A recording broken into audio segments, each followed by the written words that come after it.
ಸ್ನೇಹಿತರೆ ನಮಸ್ಕಾರ. ಶ್ರೀಮದ್ ಭಗವದ್ಗೀತೆಯ 18ನೇ ಅಧ್ಯಾಯದ 4ನೆಯ ಶ್ಲೋಕಕ್ಕೆ ನಿಮಗೆ ಆತ್ಮೀಯ ಸ್ವಾಗತವನ್ನು ಕೋರ್ತಾ, ನಿಶ್ಚಯಂ ಶೃಣುಮೇ ತತ್ರ ತ್ಯಾಗೇ ಭರತ ಸತ್ತಮ ತ್ಯಾಗೋ ಹಿ ಪುರುಷ ವ್ಯಾಘ್ರ ತ್ರಿವಿಧ ಸಂಪ್ರಕೀರ್ತಿತಃ.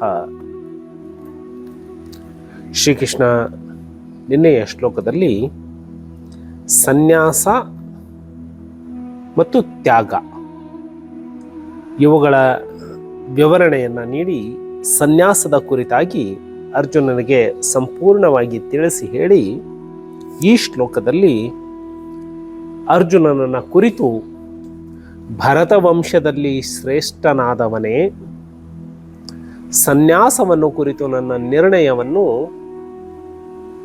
ಈಗ ಕೇಳು.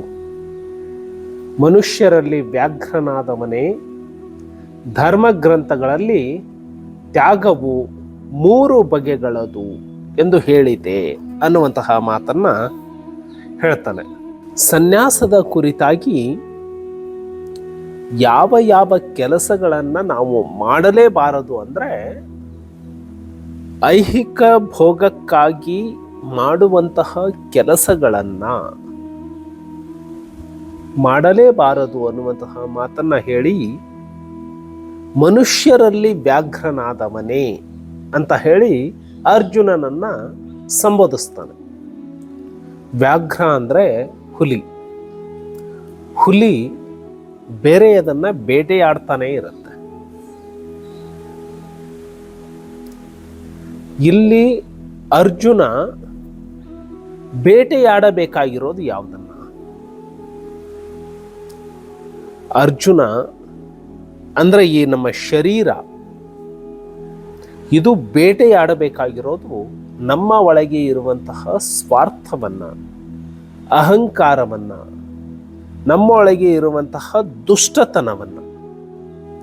ಈ ದೃಷ್ಟಿಕೋನದಿಂದ ಅರ್ಜುನನ ಕುರಿತು ಮನುಷ್ಯರಲ್ಲಿ ವ್ಯಾಘ್ರನಾದವನೇ ಅನ್ನುವಂತಹ ಅರ್ಥದಲ್ಲಿ ಶ್ರೀಕೃಷ್ಣ ಅರ್ಜುನನನ್ನು ಸಂಬೋಧಿಸ್ತಾನೆ.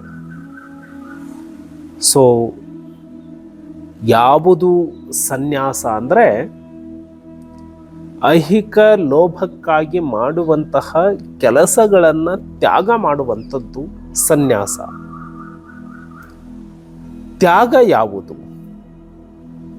ಇಲ್ಲಿ ಸನ್ಯಾಸ ದೈಹಿಕವಾದಂತಹ ಮನುಷ್ಯನ ಕ್ರಿಯೆಗಳನ್ನು ಸಂಬೋಧಿಸಿ ಹೇಳಿದರೆ, ತ್ಯಾಗವನ್ನು ಕುರಿತು ಅರ್ಜುನನಿಗೆ ಶ್ರೀಕೃಷ್ಣ ಹೇಳ್ತಾ, 3 ವಿಧದ 3 ಬಗೆಯ ತ್ಯಾಗಗಳು ಇದ್ದಾವೆ. ಆ ತ್ಯಾಗವನ್ನು ಮನುಷ್ಯನಾದವನು ತನ್ನ ಜೀವನದಲ್ಲಿ ಅಳವಡಿಸಿಕೊಳ್ಳಬೇಕು ಅನ್ನುವಂತಹ ಮಾತನ್ನು ಹೇಳ್ತಾನೆ. ಹಾಗಿದ್ರೆ ಆ 3 ವಿಧದ ತ್ಯಾಗಗಳು ಯಾವುವು?